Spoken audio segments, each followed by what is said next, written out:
Dikur, kur shikoje një usta, I thoje me respekt, punë e mbar usta. Dhe ai kishte përndersh zanatin që bënte.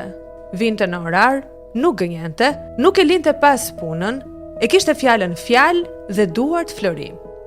Ishin njerëz që ndërtonin shtëpi, por mbi të gjitha ndërtonin besim. Një hidraulik, një elektricist, një bojaxhi, kishin vlerë, sepse kishin zanat dhe nuk turpëroheshin prej tij.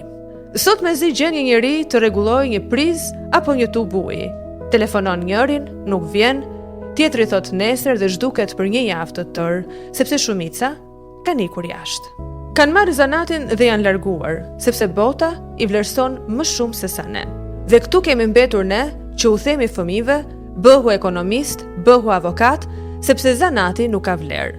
Na u duken të rëndomta, tullat, llaçi, veglat e punës dhe harruam që pa to nuk ndërtohet një jetë normale. Sot kemi diploma pafund, por s'kemi njeri që na rregulloj shtëpinë. Kemi zyrat plot, por mungojnë njerëzit që dinë të punojnë me duar dhe me zemër.